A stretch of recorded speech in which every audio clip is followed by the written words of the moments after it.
কুরাইশরা গুহার মুখ থেকে চলে গেলে মহানবী সাল্লাল্লাহু আলাইহি ওয়াসাল্লাম ও আবু বকর রাদিয়াল্লাহু তাআলা আনহু বের হয়ে আসেন।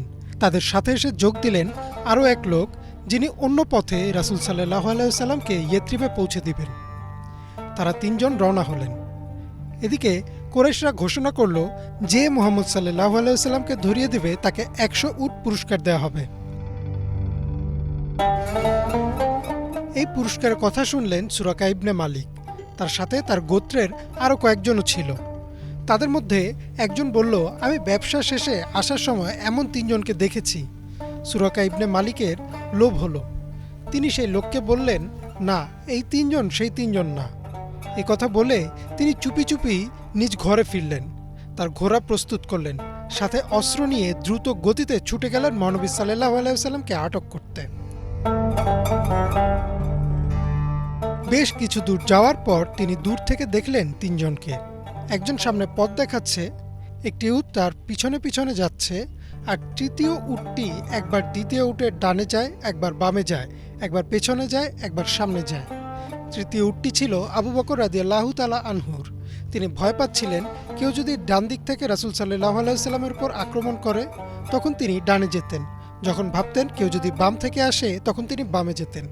এভাবে তিনি রাসূল সাল্লাল্লাহু আলাইহি ওয়াসাল্লামকে ঘিরে রেখেছিলেন। সুরাকা ইবনে মালিক সামনে এগিয়ে গেলেন, কিন্তু হঠাৎ তার ঘোড়ার খুর বালুতে আটকে যায় এবং ঘোড়া উঁচু হয়ে তাকে ফেলে দেয়, যেটা তার ঘোড়া আগে কখনো করেনি। এরপর তিনি তার আজলামটা বালুতে ফেললেন। আজলাম হচ্ছে একটা বিশেষ বস্তু যেটা আরবরা ভবিষ্যৎ জানার জন্য ব্যবহার করত। আজলামটা বালুতে ফেলার পর সেটা সামনে না যাওয়ার পরামর্শ দিল, কিন্তু তিনি তবুও সামনে গেলেন। এরপর আরও দুইবার ঠিক একই ঘটনা ঘটল। তখন সুরাকা ইবনে মালিক বুঝলেন যে এখানে অন্যরকম এক শক্তি আছে, আর এই মানুষটা কোনো সাধারণ মানুষ না। এরপর সুরাকা ইবনে মালিক এগিয়ে এলেন রাসূল সাল্লাল্লাহু আলাইহি ওয়াসাল্লাম ও আবু বকর রাদিয়াল্লাহু তাআলা আনহুর সাথে কথা বলতে। তিনি তাদের কিছু খাবার দিতে চাইলেন, কিন্তু আবু বকর রাদিয়াল্লাহু তাআলা আনহু কিছুই নেননি।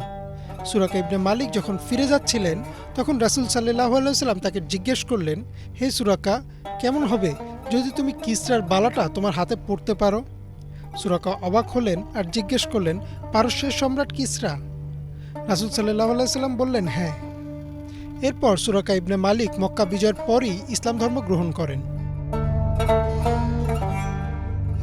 এই ঘটনার অনেক বছর পর, রাসূল সাল্লাল্লাহু আলাইহি ওয়াসাল্লামের মৃত্যুর ৫ থেকে ৭ বছর পর যখন মুসলিমদের হাতে পারস্য সাম্রাজ্যের পতন হয়, তখন পারস্যের রাজপরিবারের যত অলংকার ছিল সব তৎকালীন খলিফা আবু বকর রাদিয়াল্লাহু তাআলা আনহুর কাছে নিয়ে আসা হয়। যেহেতু তিনি জানতেন এই ভবিষ্যৎবাণীর কথা, তাই তিনি সুরাকা ইবনে মালিককে ডেকে নিজ হাতে সেই বালা পরিয়ে দেন। অর্থাৎ রাসূল সাল্লাল্লাহু আলাইহি ওয়াসাল্লামের করা ভবিষ্যৎবাণী সত্য হয়। আর এই দেখে উপস্থিত সবাই আল্লাহু আকবার বলে তাকবীর দেন। ইমরান মাহমুদ, বাংলা ভিশন।